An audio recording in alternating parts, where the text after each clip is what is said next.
Here's your first question, Will. What term is used to describe a worker who goes to work when his or her workmates are on strike?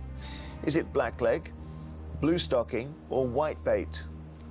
Well, blue stocking is particularly associated with women, but of course if you're on strike or breaking a strike, then you could be a male or female. So I believe the answer is blackleg. Blackleg is the right answer. Where does that come from? Any eggheads? Coal mining. If you were working, you'd have coal dust on your legs. As it shows your leg, and if it was black with coal dust, you were a blackleg. Right. Daphne, which political figure made headlines in 2010 after it was alleged he intervened to release a belly dancer from a police cell? Was it Nicolas Sarkozy, David Cameron, or Silvio Berlusconi? Oh, I haven't heard the story, but it does sound like Silvio Berlusconi to me. Yeah, it's difficult to know where to start with all his escapades. Silvio Berlusconi is the right answer, so one each. Back to you, Will. When did the National Minimum Wage Act pass into law in the UK? Was it 1992, 1998, or 2004? Well, 1992 was Conservative government. 1998 was just when the Labour government had come in. 2004 likewise. I have a feeling it might be 1998. 1998 is correct. Yes, a priority for Labour when they came in. Daphne, your question. In May 2010, Ian Duncan Smith was appointed to which cabinet post? Work and pensions, health, or international development? Oh, yes. Work and pensions. Work and pensions is correct. Going great guns, both of you. Might get a bit harder. Question 3. In 2010, Lord Pearson stood down after only 9 months as the leader of which political party? Was it UKIP, Respect, or Plaid Cymru? Plaid Cymru obviously is the Party of Wales. Respect is associated with George Galloway. It's the United Kingdom Independence Party. It is indeed UKIP. 3 out of 3, Will. Well done. Daphne, let's see if you can hang on in there. Named after a 19th century supporter of proportional representation, what name is given to the quota commonly used in elections held under the single transferable vote or STV system? Is it the Wilt quota, the Droop quota, or the SAG quota? Well, the only one that sounds like a name is the Wilt quota. So that's my guess. But sadly, there was no Henry Wilt. There was a Henry Droop. Oh. Droop quota is the answer. I know you'll never forget that, Daphne. No. One of the very few things you don't know.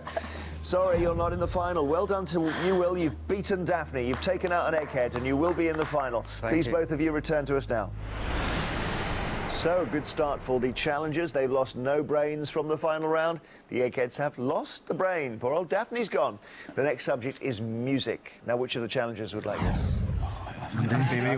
Yeah, it's got to be you. Yeah, be me. Oh, Andy? OK. Who would you like to arrest? Should we take Judith on with this one? Yeah. Judith. Yeah, I'll take Judith with this one, please. Andy from On the Beat against Judith from the eggheads on music. It's all right, isn't it? That's all right. Good. Please go to the question room now. So, Andy, whereabouts do you work? Currently at Stoke-on-Trent, Jeremy.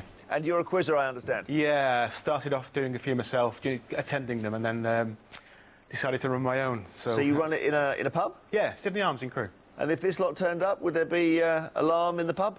Possibly, yeah. Yeah, I would imagine so. It's only for a bottle of wine anyway, so they don't win a great deal.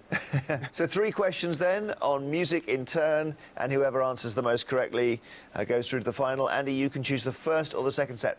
I'll go second, please. Judith, here we go with your first question. Brother, Can You Spare a Dime is one of the most famous songs to come out of which historical period? Is it the Irish Potato Famine, American Civil War, or Great Depression? I think that came out of the Great Depression. Great Depression is correct. Well done. Andy, Boyzone's first UK #1 single, Words, was a cover version of a song by which group? Osmonds, Bee Gees, or Fleetwood Mac? Well, I'm ruling Fleetwood Mac out straight away because they were a bluesy sort of rock band. I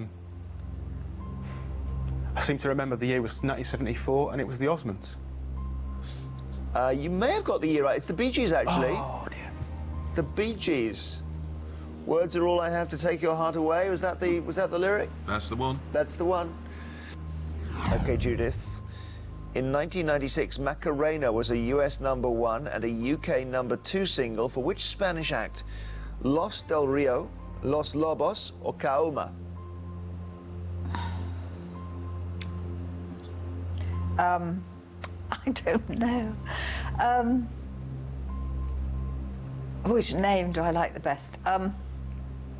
Los Lobos. You like Los Lobos the best? Yeah. Just because it's got lots of O's in it? And L's and things. And L's and O's. It's wrong, but it's still a nice name. Los del Rio is the answer. You were dancing to that, weren't you, in 1996? I don't think I was. No, otherwise I might have known. Well, you might have been dancing without knowing. Well, maybe. Andy, it's a scandal. It's an outrage. It's a song that appears in the stage version of which Rodgers and Hammerstein musical? Is it Oklahoma, The Sound of Music, or The King and I? Doesn't sound like one from The Sound of Music. My mum's a big fan of that one, and I've never seen it, of course, but it doesn't sound like something from that. It sounds more of a American title, so I'll go for Oklahoma. Well done, Oklahoma is correct, Andy. So you're equal, and this is the third question. Judith, the African musical instrument, the mbira, is also known as what? A nose flute, thumb piano, or mouth drum? Spell M-B-I-R-A. I think it might be a nose flute. How would you play a nose flute? Through your nose. Okay, it's a thumb piano. Oh. Okay, Andy, your question. If you get this right, you're through to the final round. Which hip-hop artist, Andy, co-produced Eminem's albums, the Slim Shady LP and the Marshall Mathers LP? Is it Dr. Dre, Ice Cube, or Eazy-E? We did once work on a concert of Eminem's at the MEN Arena, and I seem to recall it's Dr. Dre who's his producer. Dr. Dre is absolutely right. Well done, Andy. You're in the final. Judith, you've been knocked out on music, knocked out by a nose flute. Please, both of you, come back and rejoin your teams. Peter, well done. It's going well. Yes, going to plan so far. Very good start. I think it's a better start than a number of teams have had in the last couple of weeks or so. So hang on in there. So as it stands, the challengers have lost no brains from the final round. The Eggheads have lost 2 brains. Who's going to win this? There's a lot of money at stake. The next subject is science. Which of you would like this?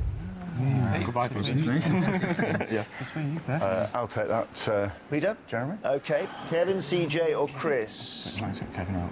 I'd go for CJ Farty. CJ's probably coming. Or Chris is going to take Kevin on. You want? Let's take Kevin on then. I've been nominated to take Kevin. OK. Good luck with that. So Peter from On the Beat against Kevin from the Eggheads on science.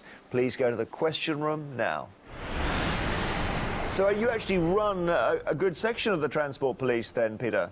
Yes, Jeremy, we're divided into 7 areas, and I run the one in the northwest. OK, and that's massive responsibility. Keeps you up at night, I should think.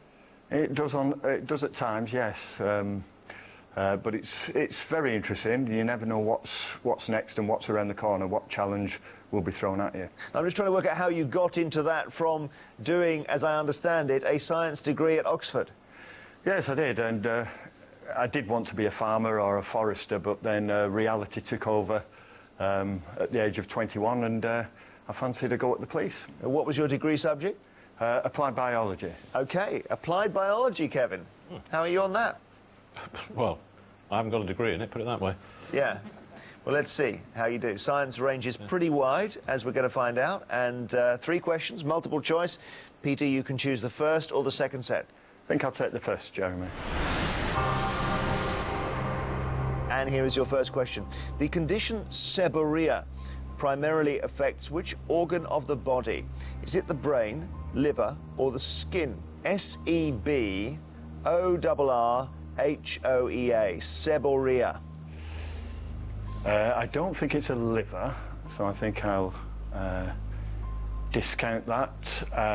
Something in the back of my mind talking about sebaceous glands So I think I'll go skin. Nicely done. Skin is the right answer, Peter. Well done. Kevin, what type of creature is a corncrake?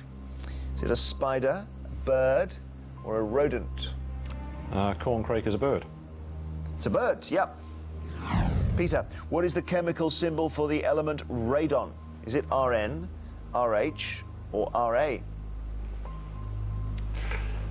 All look reasonable, but I think I'll discount RH. And I think I will go for RA. It's tricky, isn't it, this one? RA is not radon, I'm sorry to say. What is RA? Radium. Yeah. Radium, is it? Yeah. RN is radon. Kevin, your question. In which year did the International Space Station receive its first crew? 1995, 2000, or 2005? Not too sure on that. I think possibly 95 is a little early. Not sure about that though at all. Should know this, but I can't remember when it went up. Its first crew.